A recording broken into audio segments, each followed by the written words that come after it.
ಹರೇ ಶ್ರೀನಿವಾಸ, ನಿಮ್ಮೆಲ್ಲರಿಗೂ ಮಧ್ವ ನವಮಿಯ ಶುಭಾಶಯಗಳು. Happy Madhwa Navami to you all. Welcome to the Pravachana on Introduction to the Essence of Madhwa Philosophy by Sri Sunder Madakshira. This is being organized under the auspices of New England Sri Raghavendra Swami Brindavana, Boston, known as NESRSB in short. So this is a precursor to a planned series of lectures on Madhwacharya, talking about the key tenets of Dvaitha philosophy and the contributions of all the saints and scholars and poets. We plan to start the overall series from next Sunday, which is February 28th, and continue for about a couple of months. We will send out an announcement in the next couple of days. But to start this program, we will do a short prayer, and then I will do some introductions. Om Sahana Vavatu Sahanau Bhunaktu Sahaviryankaravavahai Tejasvinavadhitamastu ma vidvishavahai. Om Shanti Shanti Shantihi. Acharya Pavanosmakam Acharyani cha Bharati Devo Narayana Shrisha Devi Mangala Devata. Welcome all once again. As I mentioned, this is being organized under the auspices of NESRS Brindavan, New England Sri Raghavendra Swami Brindavan. NESRS Brindavan is a mutt dedicated to Sri Raghavendra Swami and is the first US branch of the Mantralayam Sri Raghavendra Swami Mutt. It has been established with the blessings of His Holiness Sri Subudhendra Tirtharu, the current pontiff of the Mantralayam Mutt, and is run and maintained by the devotees of Raghavendra Swamigalu in New England and other areas. It was established in 2016 and now has over 1,000 devotees who attend annual events like Rayar Aradhane, Srinivas Kalyana, and the Madhwa Navami program itself. In fact, we just celebrated Madhwa Navami yesterday as per the US calendar in a very grand fashion. About Gnanakalpavruksha, which is basically the knowledge wing of the Matha, we have been conducting classes for kids which are designed to inspire focus, strength, and faith in young minds through the learning and understanding of stotras and songs.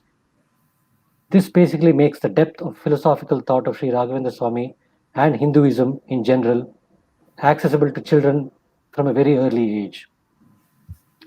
And with the blessings of Sri Harivayu Gurugalu, on this very auspicious Madhwa Navami day in 2021, we are launching Gnanakalpavruksha learning for adults and youth also, in association with Madhwacharya for Youth, which Sri Sunder Madakshira heads.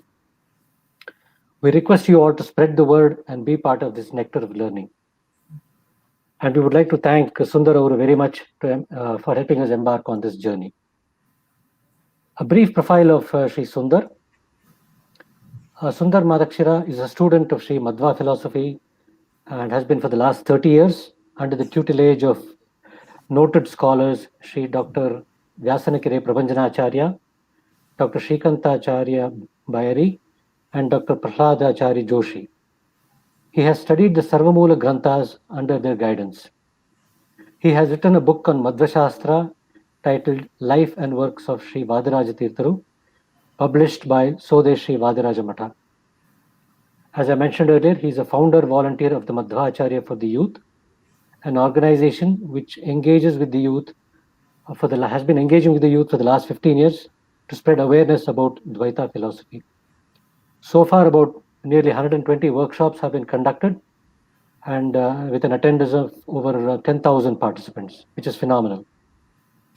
He has presented at various forums on the topic of philosophy, including those presided by Sri Vishweshwara Tirtha of Udupi Pejavar Matha, Sri Vidyadisha Tirtha of Palimara Matha, and Sri Vishwavallabha Swamiji of Sode Vadaraja Matha, among others. And like most of us, he's very much entrenched in the corporate world. So in his professional life, he is the head of marketing of Adobe in India. He has worked with companies such as Unilever, SAP, Harman Connected Services, Infosys, and Wipro before his current role.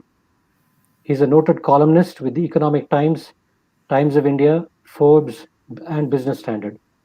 He also teaches MBA students as a passionate hobby in Harvard Business School, Stanford University, Columbia Business School, and the Indian Institute of Management.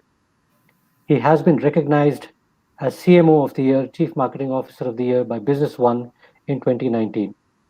He lives in Bangalore with his father and his wife Srivatsala and 17-year-old son Shubhan. So we are very privileged to have you, Sundar Avare. So over to you for your presentation, and we're all eagerly looking forward to it. Hare Srinivasa. Namaskara, Sujit. Thank you for a nice introduction. Yonta pravishya mama vachamimam prasuptam sanjeevayatyakila shakti dharasvadhamna anyam cha hastacharana shravanatva gadin pranam namo bhagavate purushaya tubhyam कांताय कल्याण गुणैक धाम्ने नवद्युनाथ प्रतिम प्रभाय नारायणाय अखिल कारणाय Shri प्राणनाथाय नमस्करोमि. So good morning to all of you who are joining us from different parts of the US, predominantly the New England area. And it is a very auspicious moment for all of us to be celebrating the Madhwa Mahotsava, as the organization is calling it, on the day of Madhwa Navami. It is indeed a privilege to be speaking about Sri Madhwacharya, spread over a few sessions, but we will be focusing on giving an overview today on what is the essence of Sri Madhwacharya's philosophy, a bit of snippets of his life, and so on. So with that, let us move into the agenda that we have for the day. Today, what we are going to be covering is who is a guru and what is the importance of guru. We will talk a little bit about the evolution of the philosophy in the world. We will talk about Sri Madhwacharya's uniqueness and his contribution to the Bhakti movement that was there in India, and his works, the great 37 Sarvamula Granthas, the gems that he has left for us to savor. And lastly, we look at the relevance of Madhwa philosophy today. So at the end of today's session, we believe that you would be able to do the following. One is recognize Madhwacharya's position as a leader in the philosophy globally, learn about some details of his life and works during his incarnation, and of course be motivated in the process to learn more and visit the places that that we discussed today and in the subsequent workshops to be and visit them when you come to India next. So those are the broad objectives that we have for the session, and we would now like to start with a very central question in our life. Now, as we get into the topic of Guru, let us first understand why we are celebrating Madhwa Navami. So Madhwa Navami was, many people believe it is the day on which Madhwacharya was born. Some other people believe that Madhwa Navami is the day on which he entered a Vrindavana. Actually, both are wrong. Madhwa Navami is the day on which he disappeared from the Ananteshwara temple in Udupi. And I will talk about that in a minute. So he has not ended his incarnation or avatara. Madhva avatara continues even to this day, when Sri Madhwacharya is learning lessons from Sri Vedavyasa in Uttara Badri. So Sri Madhwacharya has not gone anywhere. He has disappeared, and we just can't see him in the physical form. Now, where did that happen? That spot is actually in Sri Ananteshwara temple in Udupi. Those of you who have visited Udupi or have learnt about it will know that Udupi is of course very famous for the Sri Krishna temple that we have today. But the history of Udupi goes back to the Ananteshwara temple, which is believed to have been constructed by the Pandavas themselves. So those of you who have seen the temple will testify that the temple is very old. One look at it and it will tell you how old it is. And each of the slabs of stones that have been kept on top of to form the roof of the temple are something which is covering the temple from the top, and which are very heavy boulders. and none other than Bhima and Arjuna could have lifted it and kept it over there at the time when there were no cranes. So that is the history of Madhwa Navami. So why do we celebrate the disappearance of our Guru? Is it marks the end of his avatar, because he has achieved the main objective for which he incarnated in this world in the first place, which is actually to purify and to set right the philosophical path for all of us. And that is what we will see later today and during the other sessions about how he did it. So with that, let us move to who is a guru. We always have this question, and the Madhwa philosophy always gives very, very sharp answers to all the technical terms. Some of it we sort of use it a little colloquially, but as the Shastras or the scriptures define who is a guru, it's very important to know this, because if we want to understand the greatness of someone, if we want to hear the story of someone, our first question should be, why should we be looking at and understanding that person?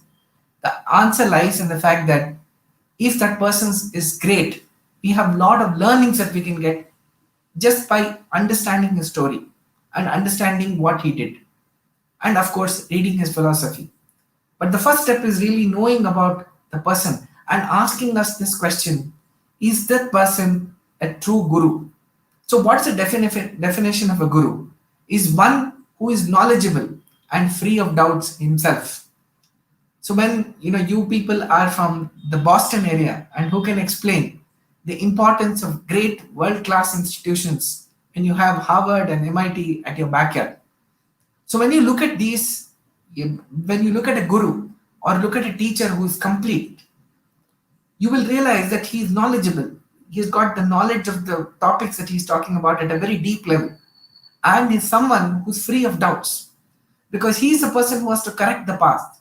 And imagine he himself has those questions which are not resolved. He will not be complete. So therefore, a guru should have knowledge and he should be free of doubts. And second one is someone who shows the right path. There are many people who call themselves guru, but have ended up misguiding so many people to disastrous consequences. And we know many of them. Those cannot be called gurus. A guru is someone who takes his disciples to the right path, who is a magnanimous giver and not a taker. So one of the meanings of the word guru is big, someone who is very big. What this means is someone who is large-hearted, somebody who is not expecting anything from you, but who is a giver. So the first rule of somebody who is a guru is that he's a giver, he's not a taker. We all know about Sri Raghavendra Swamiji. We all know why we go to him, only to take. Does anyone to go to give him something? Has he asked any one of us anything at all? No. So that's the other definition, another characteristic of a guru. And giving light and destroying knowledge, the darkness. Gu means darkness. Ru means someone who burns the darkness. So a guru is someone who removes the darkness around us and gives us brightness and gives us light so that we can see the path towards God. And lastly, and last but one, has the backing of a tradition and lineage. Why is it important to have a lineage? Why should we know about somebody's background? If somebody speaks sense, we should listen to him. Isn't it? That's our conception, but that's not the case. Let us say you want to get an admission for your child into a school. Will you admit that child into a school which is new building, new teachers, everyone who's just come into that school? It has no proven record of success in teaching students. We don't go to such people. Imagine we are so reluctant and so choosy about the way we admit a child to a school, which could probably last a few years, but we are ready to accept anyone and everyone as a guru, and who's going to be the guiding light for us, not only in this birth, but in the births after that. So therefore, the tradition and the lineage is very, very important, because the knowledge that we get from the guru has to be time tested. It has to be something which has been proven again and again and again, and it is refined. We know that many philosophies, many forms of thought, scientific theories, all of them have an end date. Sometimes it just falls. It is proven wrong in a few generations, or in the matter of few years sometimes. But something which has stood the test of time is something that we should adopt as a methodology. Who wants to go and be a guinea pig for a new drug which has been introduced into the market? Nobody wants to do that. Knowledge is something which is even more critical than a medicine. Lastly, is someone who guides us towards God. A guru is someone who takes us in that path and who puts the ultimate goal as reaching the God. That is a very, very important aspect. So with that definition of guru, we look at Madhwacharya's life. How has philosophy evolved over the years, right? So if you look at the history of philosophy in this world, it has been embellished by so many thinkers who all had different perspectives. There were some people in the West, there were some people in Asia, and all of them have made an attempt to understand and give us, give and share with us their own philosophical learnings. Now, some of it exists today, some of it doesn't exist in the form that it existed many years, but it's available for all of us to read and understand. Some of it has stood the test of time, some of it has evolved, and some of it stands very strong even today. So if you look at the great lineage that has come of the Western philosophy, which you see on the left of your screen, it started with Plato, Socrates, Aristotle, and so on. And on the right, you will see the Sanatana Dharma, or what we call as the Oriental philosophy. And that starts with the Vedas, which are apaurushaya, and nobody created it. So there is no dating available for the Vedas. A very interesting aspect, and which was brought to light by Sri Madhwacharya, that Vedas are apaurushaya. That means nobody ever created it. It exists as waves in the world, in the universe, and those people who have the right radar actually catch those waves and are able to interpret it. We'll come to that more of that in the subsequent sessions. The Vedas were followed by Buddhist philosophy, Buddhist and Jain philosophy, both of which disagreed that the Vedas are proof. They had their own ways of interpreting philosophy. Then came the Kapila, or the Sankhya Yoga as we call it. And those were people who partially believed in the Vedas but were not agree or did not agree to accept that as a final proof. Then came the Nyaya and the Vaisheshika school, and we'll talk about it in detail in the subsequent sessions about what that is. That needs a little bit of interpretation. We don't want to go into that depth today, but we will talk about it in the subsequent sessions. But then came the three Madhwacharyas who believed that the Vedas are proof. And they are Sri Shankaracharya, Sri Ramanujacharya, and Sri Madhwacharya. So you will see that in this Vedic tradition and in the entire Oriental tradition, Madhwacharya is the latest. And therefore, he had the opportunity to study all the other forms of philosophy which existed and then understand where the interpretation of what was done earlier had actually gone awry. And that is why he incarnated. Sri Vayu incarnated as Sri Madhwacharya, and he corrected a lot of our misgivings about the holy texts, about the way we are interpreting it. And we will see that in detail. So that is the position of Sri Madhwacharya in the philosophical evolution. But all of them had one thing in common, whoever they were. They talked about God, they talked about the world or the universe, and they talked about the soul, which is us, me, right? So therefore, the topic of philosophy is not something which is useless. We have a tendency to say, when somebody is saying something which is slightly abstract, we say, oh my God, that guy is a philosopher. Basically saying the philosophy is of no use to us. If there is anything which is useful in this world, it is actually philosophy. Because it is about God, the one who's created us. It is about our own self and the world around us in which we live.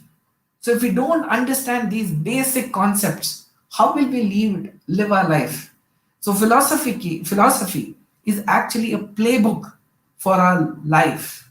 It is not something which is abstract only to be studied after one turns 75 years of age.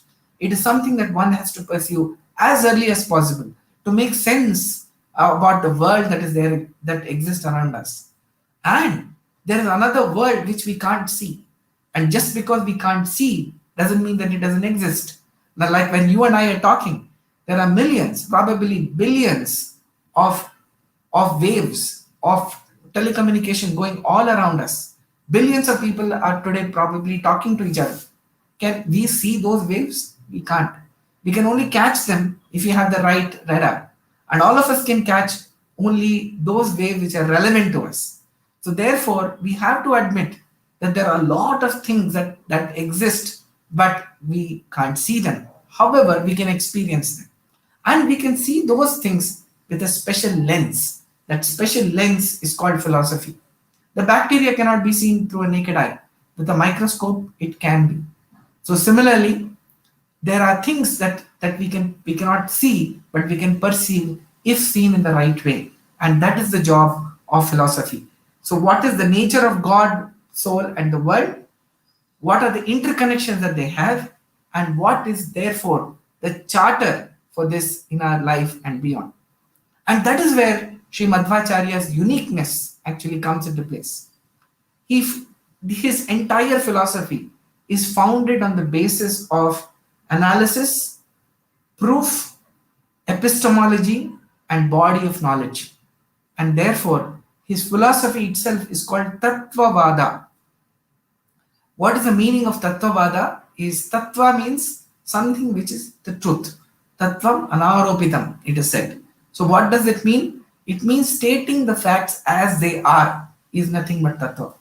So in his entire text, all that he does is to open up the world of philosophy and state it as it is and as we perceive it, without any kind of colorations and without kind of any ornamentations where we run into the danger of misinterpretation and corruption. So his whole text, if you read the Madhva Shastra, even the simplest text, you will realize that there is a very deep element of analysis. There is an element of giving proof, explaining everything. There is a very firm form of epistemology. He is the only philosopher in the world who has followed epistemology. What is epistemology? Epistemology is a system of proof. So pramana lakshana or pramana paddhati as it's called, where you decide what can be constituted as proof. We all know when we go to a court, something is proof, something is not proof. The court doesn't admit it as a proof.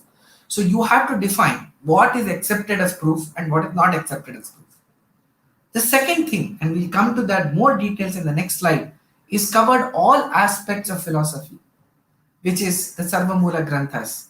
There is no aspect of the Sanatana Dharma which he has not covered.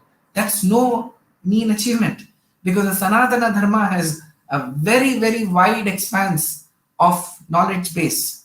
And to be able to correct and set right everything is no easy task. And he has done that, which very, very few philosophers have done. In fact, he's the only philosopher who has ticked all the boxes, and we'll come to that in a minute, as I said. Most people have not done it, and the few who have done it in an incomplete fashion. So therefore, Madhwacharya's uniqueness lies in covering all aspects of philosophy. Why is it important? Let us say you go to a doctor who says, look, you seem to have a problem with your eye. Please take this medicine and you should get better. But I don't know how this medicine that I'm giving you will actually hit your nervous system. Will you be confident enough of doing it? No, because the person does not have a complete understanding of the physiology of a body, right? But same thing happens with philosophy.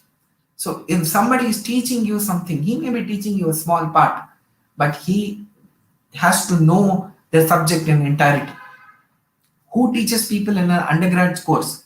Somebody who's a doctorate. Why do we ask a PhD professor to teach somebody in an undergrad course? Probably somebody who's doing second year of his undergrad course can teach somebody in the first. You don't do that, because the person who's teaching has to be at a higher level of knowledge. And Madhwacharya is precisely that guru who gives us that unique understanding of all aspects of philosophy.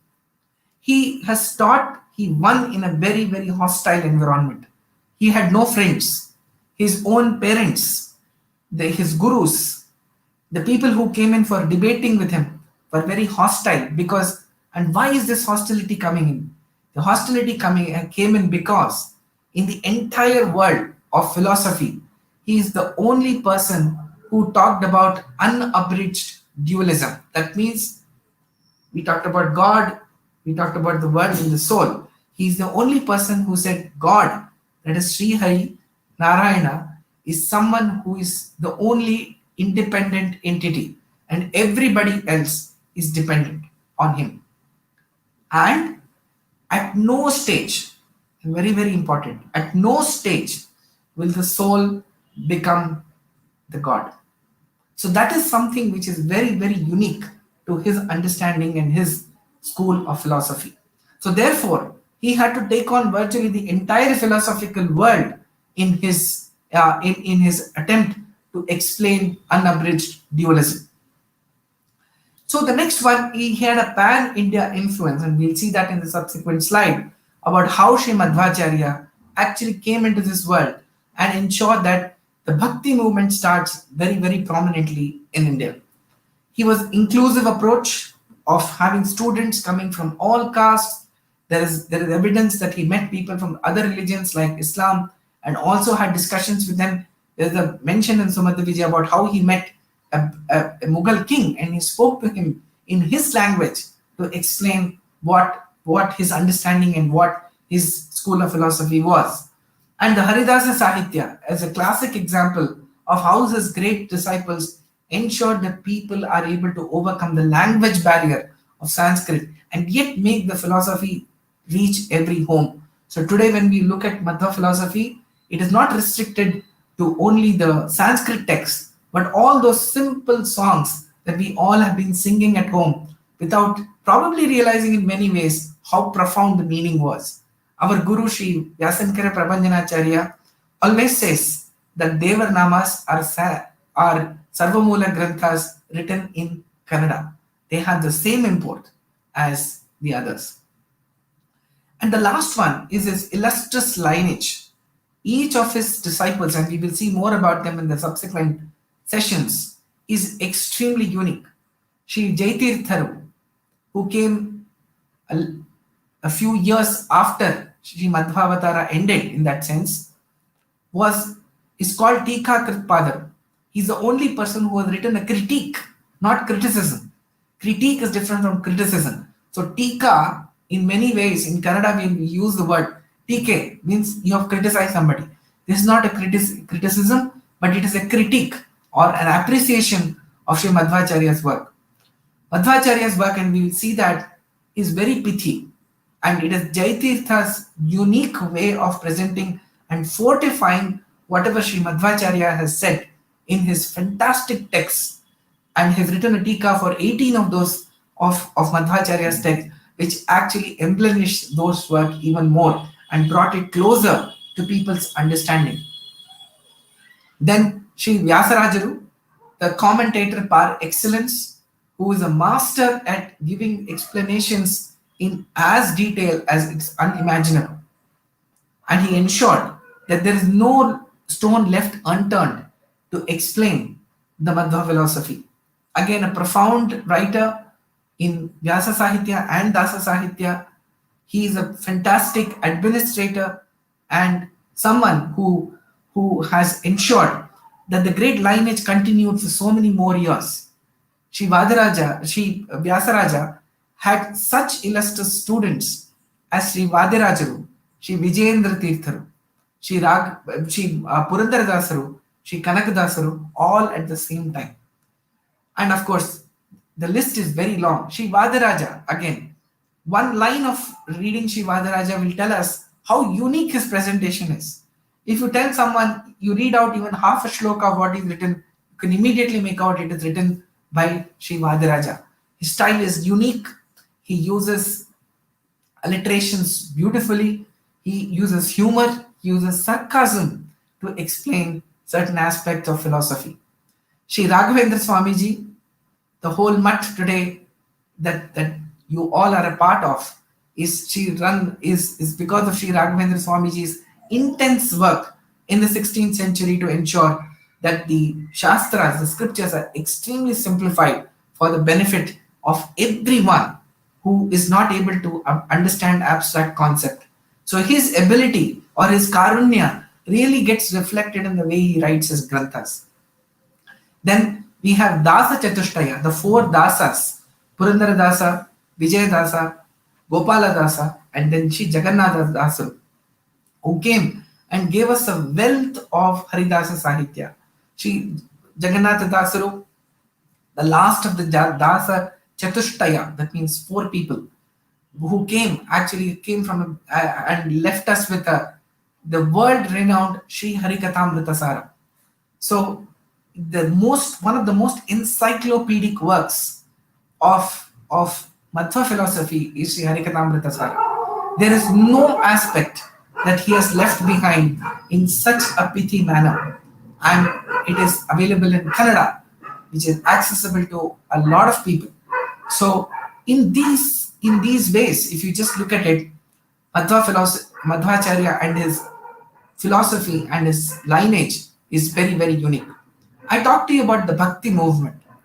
So the Bhakti movement started in the 5th and the 9th centuries.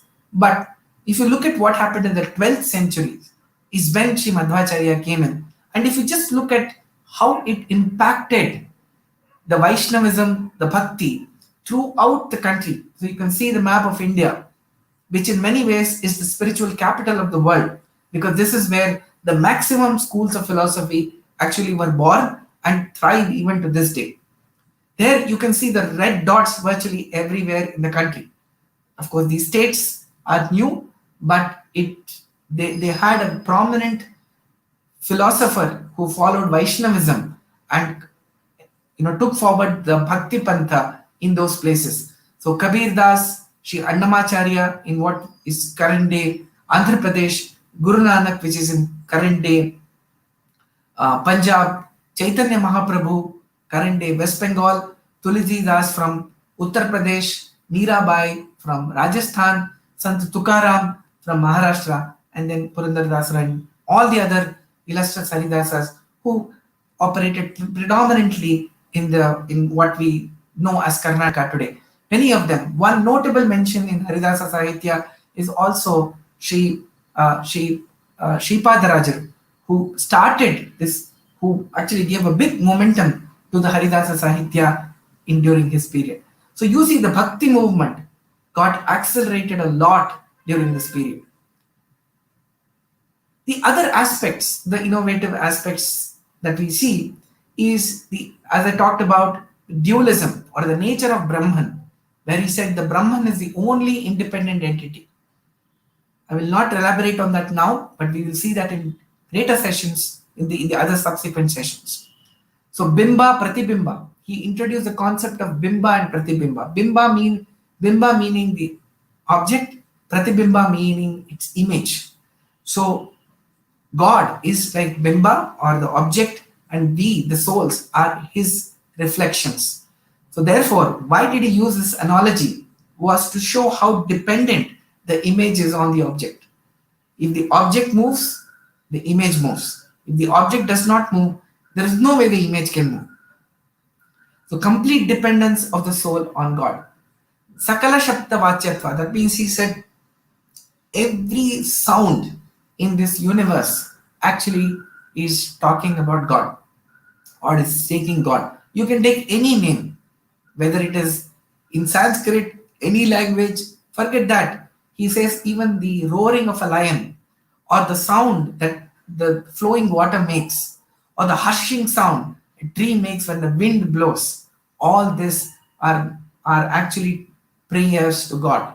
So he saw the presence of God everywhere, and he said that every sound, Sakala Shabda Vachyatva, is actually towards Sri Hari.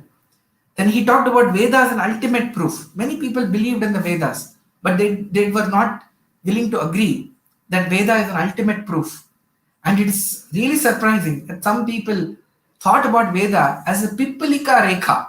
That means it is the path or the impression left by an ant when it is walking in the rice floor. So imagine the rice floor is fallen on the ground and there's a ant which moves on that. It leaves a path. So they said maybe the Vedas also are some meaningless things that have just been there. And we can't constitute that as proof, especially when you say that it's apaurishaya. So that was this positioning of the Vedas in many people's mind. But Madhwacharya was unequivocal in this and said nothing doing. If there's one ultimate proof, it is the Vedas. And the Vedas can never go wrong. And therefore, and he's gone on throughout his Sarvamulas explaining the importance and the criticality of the Vedas. Mahabharata, he called it as the Panchama Veda. Many people said, okay, this must be some story of two cousins fighting. Why should we think about this beyond that? It's not just a story, but an entire philosophical text by itself. And he just doesn't say all this, he proves it by his magnum opus, which is Mahabharata Tatparnirnaya, a beautiful treatise on Mahabharata explaining some very, very difficult and intriguing and sometimes controversial concepts. His focus is always on pragmatic philosophy. He doesn't want to talk anything which is not practical and not that something that's not experience driven. So when people say, for example, this world is illusionary, he asks us a simple question. Do you have that experience? Have you ever felt that you are Brahman or you are the ultimate God? Do you believe that the world which you're touching, feeling, seeing, and sensing in many ways is actually illusionary? It may be temporary, but it's not illusionary. That is his focus. He calls one of the indriyas or one of the sensing organs as something which is sakshi indriya. That means something which is there in your mind and it will always give you the right answer. So he said, look, you've heard all forms of philosophy. Great. Now think back and understand and judge for yourself. What do you want to constitute you, or what do you want to agree as proof and what is not as proof. Right? Today, Madhwa philosophy is spread all over the world.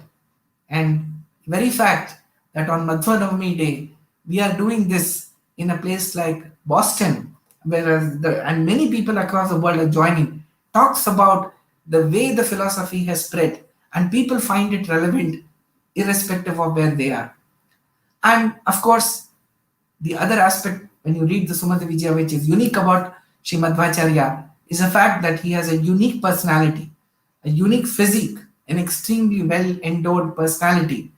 And many people used to come all the way just to see him because of his very pleasing and attractive personality.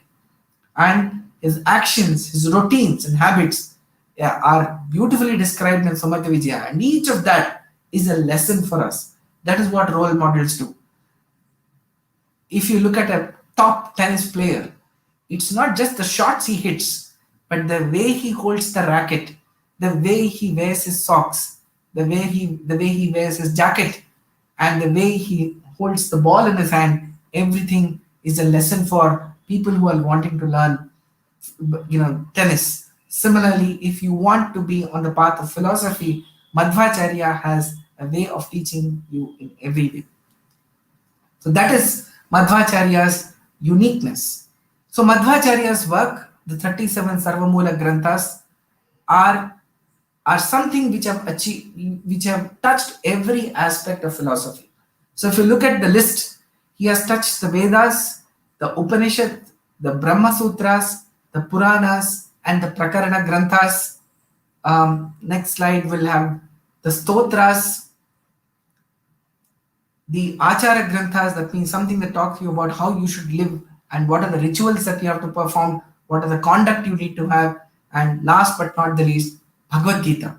So he has covered all the aspect. So Murli, if you can go back one slide, yeah. So he has covered all the aspect. So many of us must be intrigued. What is Sri Madhwacharya's style of writing? It has, so those of you who have read even the simplest text, for example, many of us would have studied or read some things like the Dvadasha Stotra.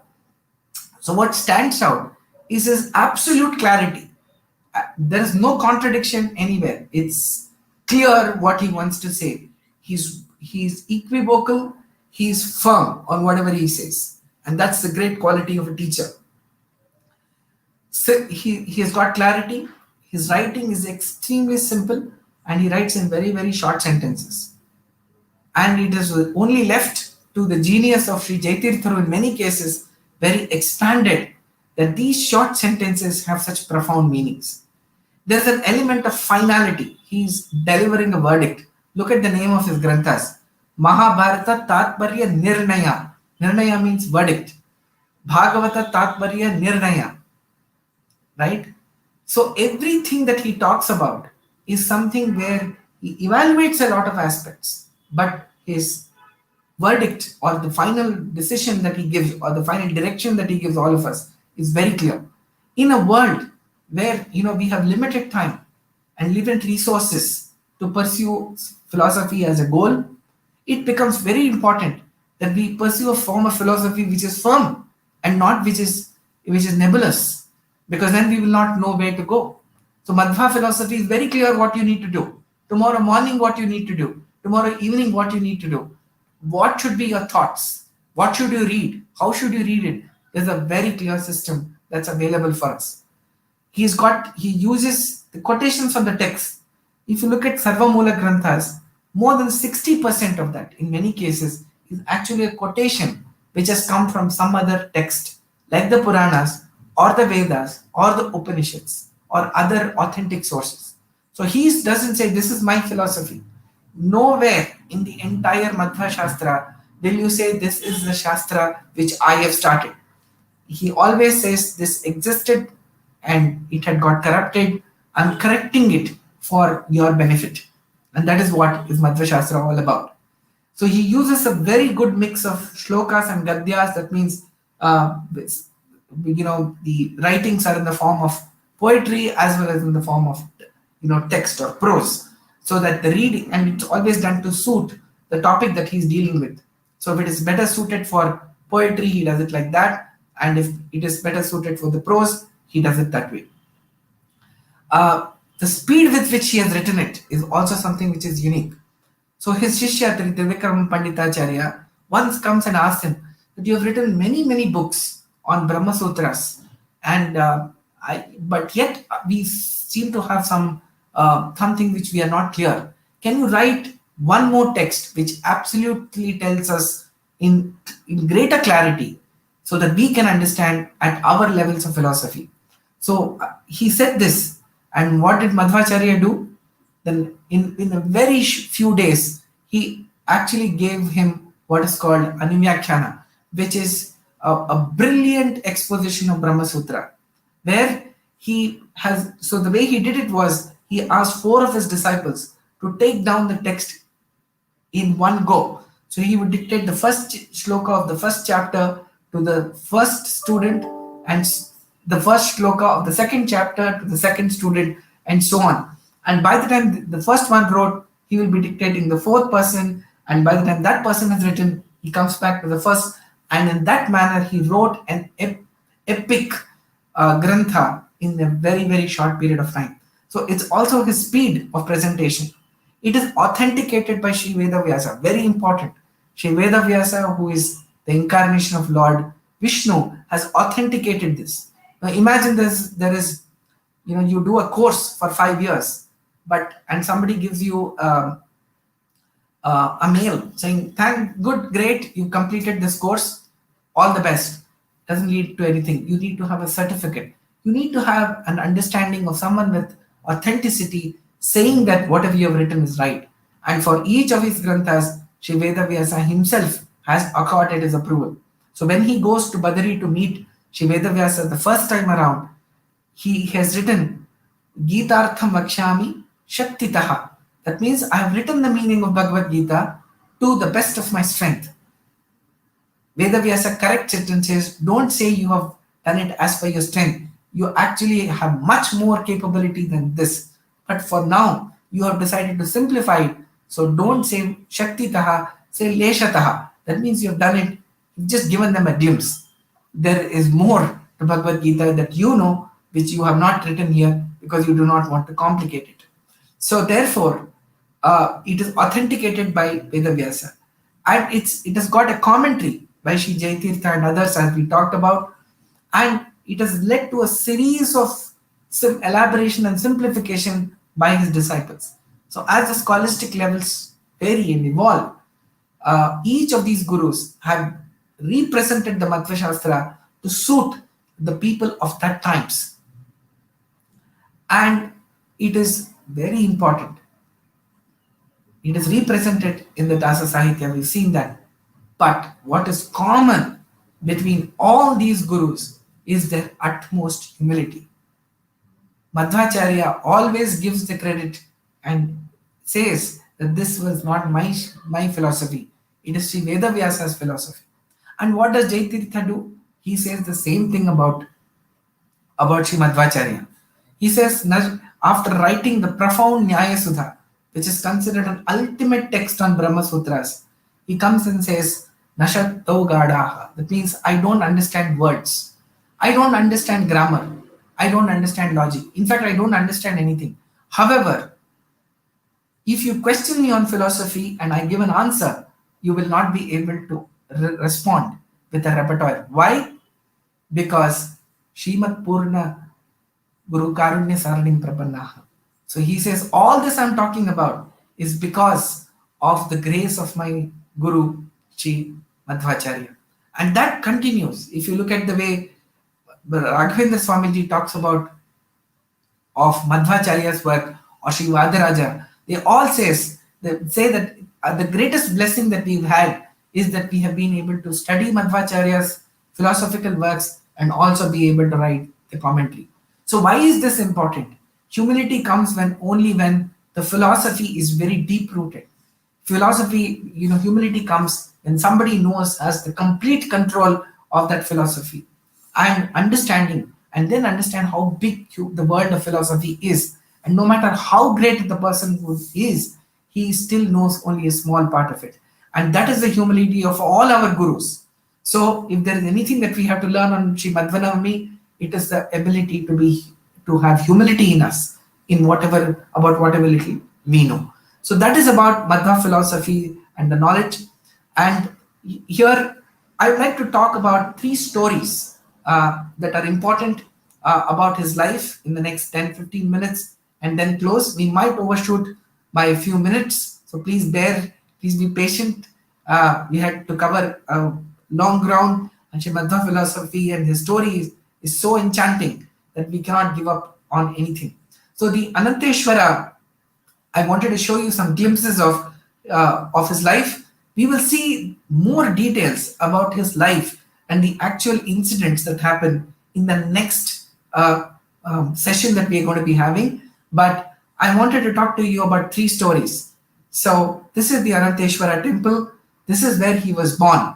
We will look at the story in detail, but I want to jump into 3 stories which are milestones in Sri Madhwacharya's story.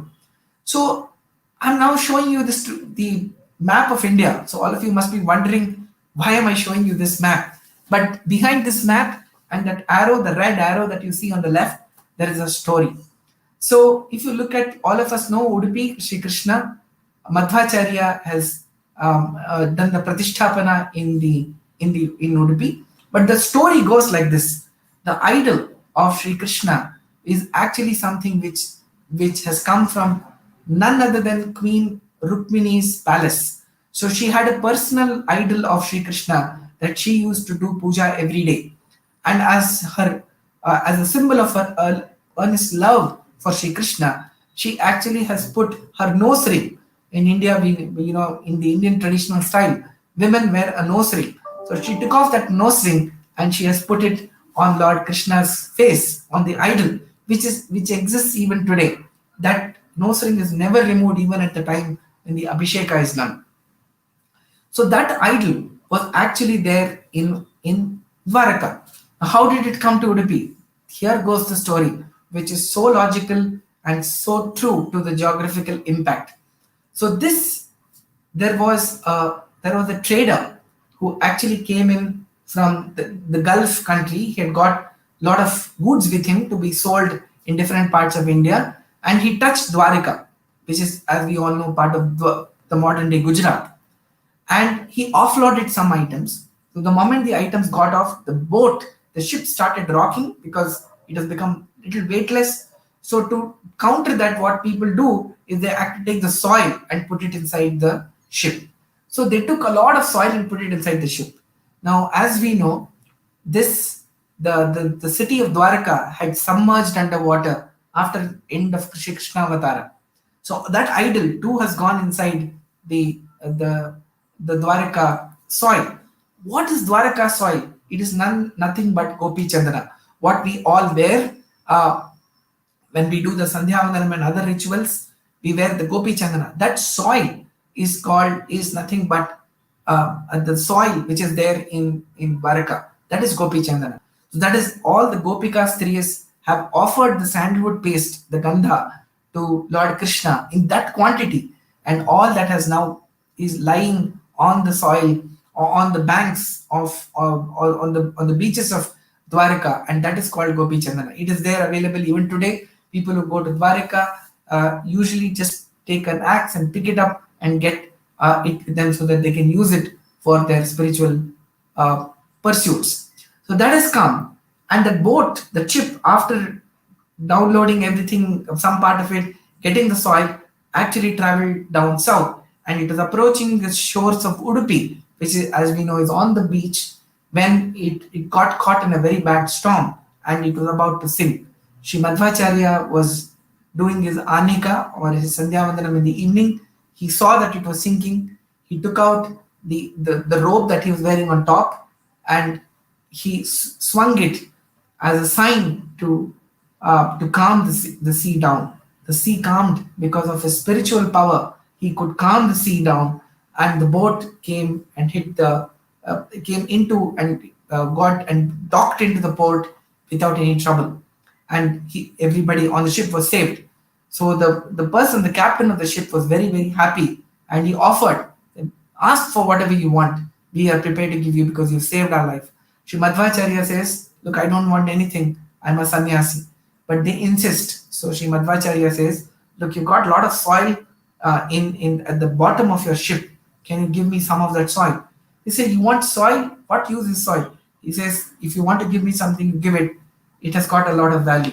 So he picked up that lump of soil and brought it and put it inside the Madhva Sarovara, the water, the small pond which is in front of the Udupi temple. And lo and behold, what was there inside that soil is the idol of Sri Krishna, which had actually got submerged in that soil in Dwaraka. So that is that's the Udupi temple that we see today. The beautiful, the lovely idol of Sri Krishna that we see in the Udupi temple has got this as a background.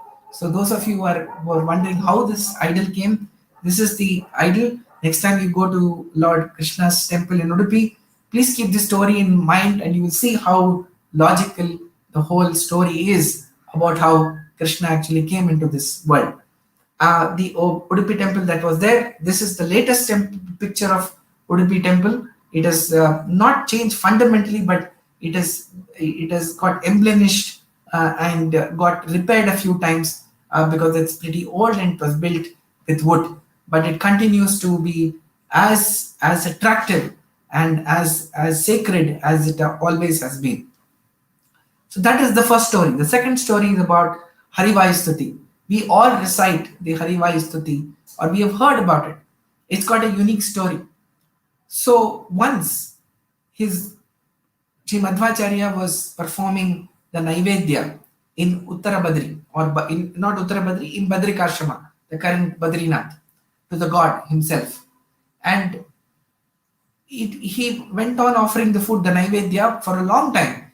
And all the disciples got curious that why is this process which takes a certain amount of time, why is it taking more time?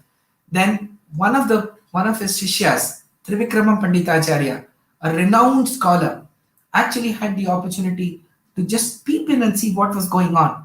And to his shock and awe, he saw that Madhwacharya, in all the three incarnations, he was born as Hanuman, he was born as Bhimasena, and he was born as Sri Madhwacharya. In all, he saw all the three avatars together, feeding the avatar of Sri Narayana, who was there at that point in time. So Hanuman was feeding Sri Rama, Bhimasena was feeding Sri Krishna, and as Madhwacharya, he was feeding Sri Vedavyasa himself. What he saw in that state of absolute exuberance, he recited as what they call a spontaneous overflow. He recited a shloka, a series of shlokas that we call it as Vayustuti today. It's one of the most profound creations of in Sanskrit literature, and when he presented to Madhwacharya, Madhwacharya attested the whole thing by adding two more shlokas which are called the Narasimha Nakastuti. There is and which has to be recited before and at the end of Vayustuti, both the times, in what is called Samputakara. So that has to be recited. Again, a unique story of his life.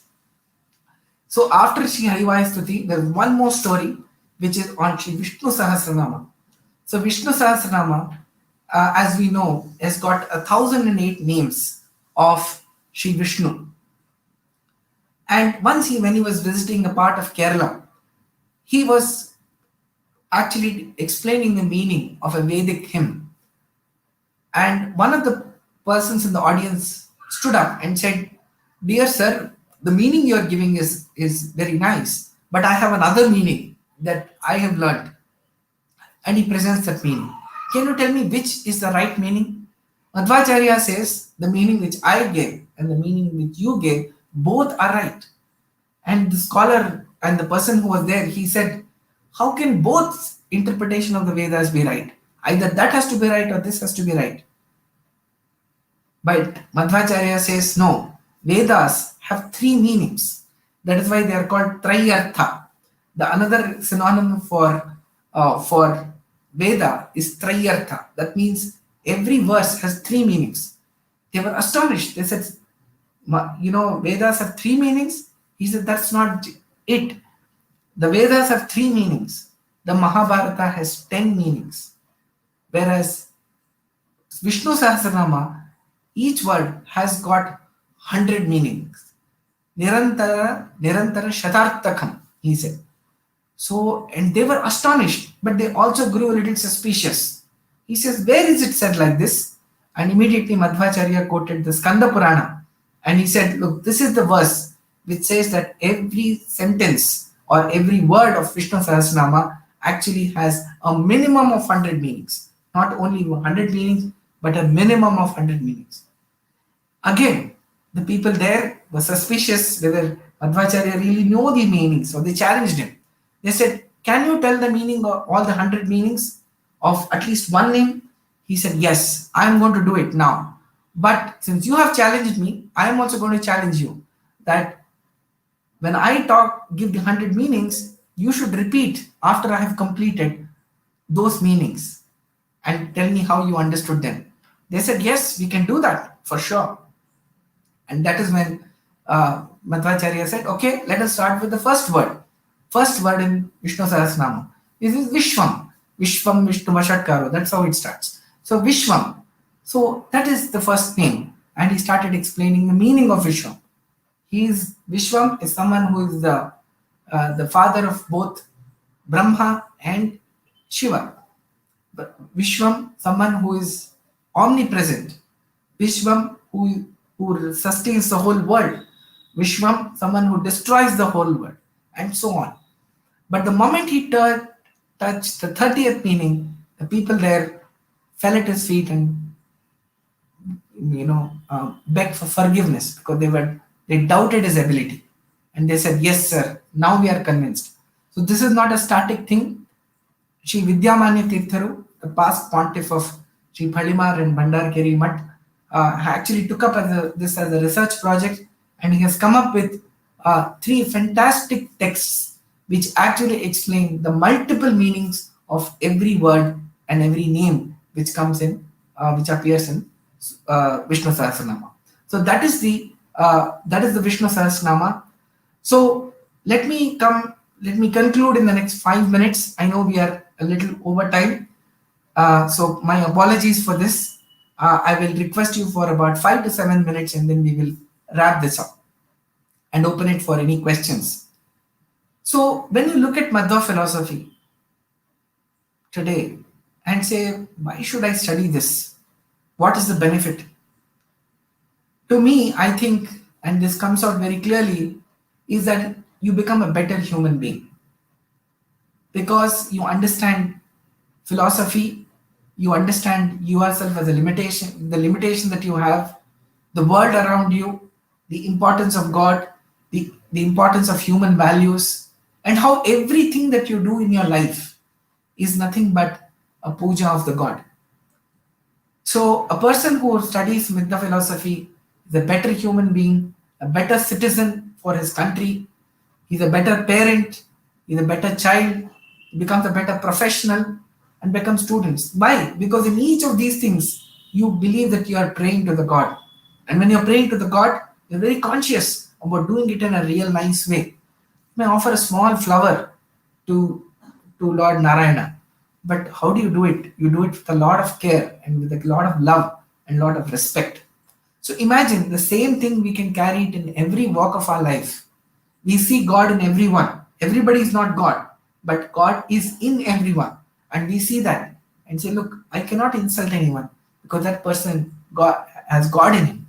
So if I insult him, in some sense, I'm insulting God. The second thing is a person who is following the philosophy gets a higher purpose in life. Today, our world is extremely dominated by materialistic acquisitions. We need, and we all understand in some way, some may be profound, some may not be profound. But the fact is, all of us in some way understand that there is a world, there is a life beyond our profession, beyond our day-to-day activities, beyond making money. I think the pandemic has underscored this lesson very clearly in our mind. So therefore, anybody who follows Madhva philosophy has a higher purpose in his life. The third one is learning a scientific methodology. So we have been used to a certain thing, certain ways of analyzing something in when we study science, when we have our education. But there is more to science, there's more to analysis, and there's a different way of approaching many things. And one can actually understand those aspects much better if he studies the philosophy. He becomes analytical. He questions things. Many people think philosophy is a form where you can't ask questions. On the contrary, philosophical texts start with a question. You can look at Vishnu Sahasranama. Yudhishthira is asking the question to Bhishma, Ko dharma sarva dharmanam, dharmodikatamo mataha. So what should I do? What is the biggest dharma, and so on and so forth. Every religious text starts with a certain question, a certain hypothesis, a certain belief, which then gets tested throughout the text, throughout the book, and finally there's clarity provided and responses provided to that particular question.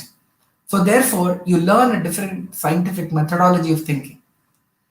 You have a strong belief in the path of knowledge. Bhakti, whatever you do, you have respect for knowledge, and you always are striving very hard in order to get that knowledge.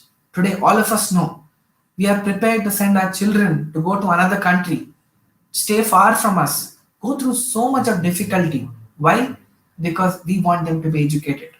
That's the first thing the parent wants about his child. No matter how rich the parent may be, never will he say, look, I am a billionaire, I don't want you to study. Will any parent say? In fact, a rich parent will always want his children to be educated even more, because he can understand the value of this world, understand how he can get better at whatever he's doing, and so on.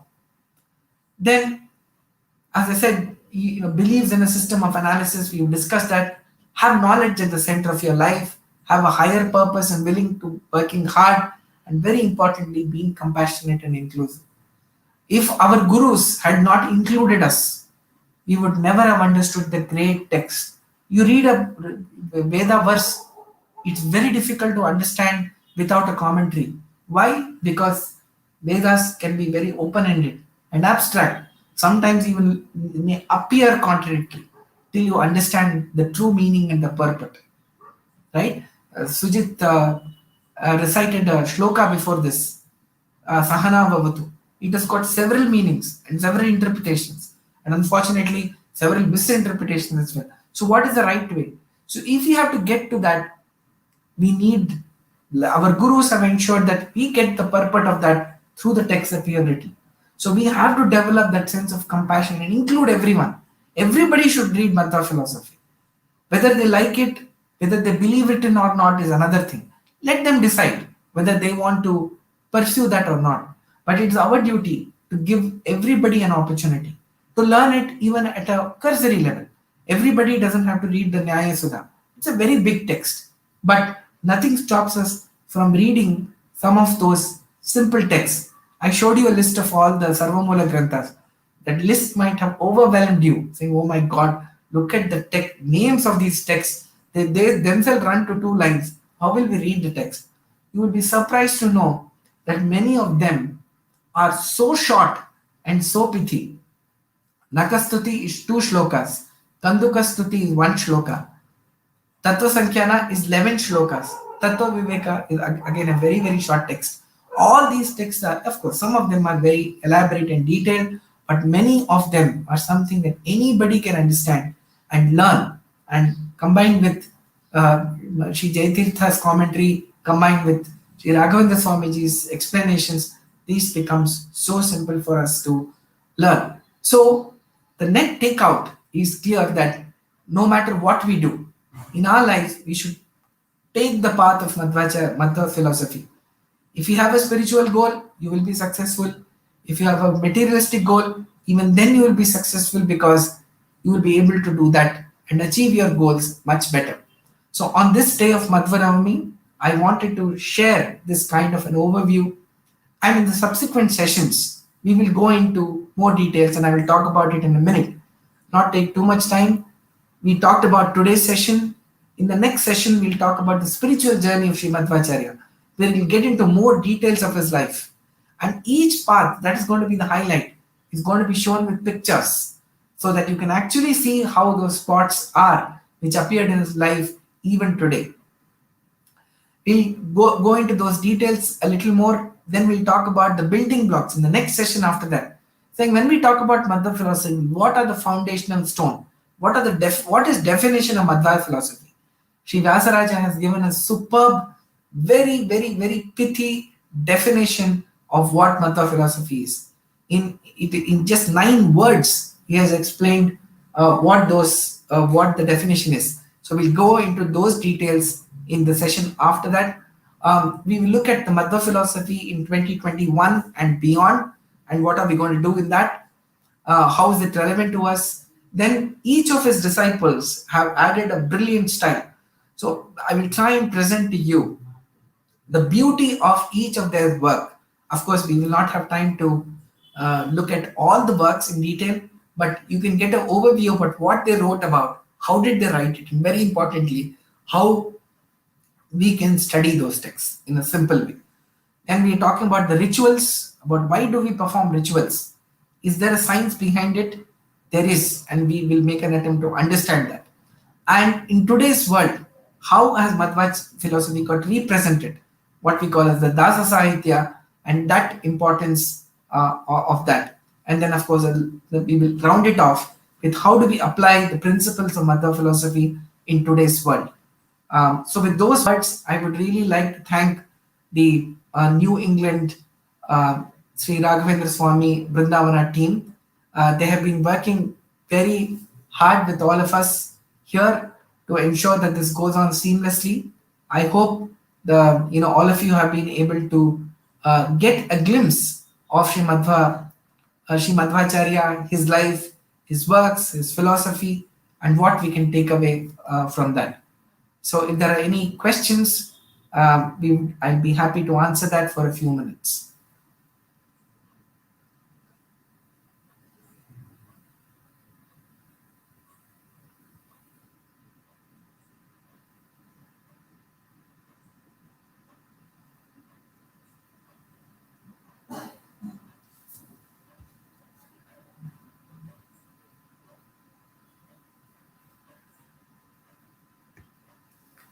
Are there any questions? If there are no questions, I would like to hand it over to RV Avaru for his concluding remarks. Over to you, sir. Thank you, Sundaravare. Hare Srinivasa to all. NESRS Brindavan would like to convey big thanks to Sundaravare from Madhwacharya for Youth for a scintillating introductory session into the nectar of learning and this ocean of knowledge. We pray that this lecture invoked curiosity in adults and youth alike for the new learning. We request adults and parents to encourage your youth and other adults, family, and friends to participate and embark on this wonderful journey of learning. The follow-up, as mentioned earlier by Sujita Avare and Sundar Avare, will be a series of lectures in English by Sundar Avare from next Sunday, 28th February. We'll be sharing the details over next few days of the same. With that, we'd like to conclude this session. Namaskara. Namaskar.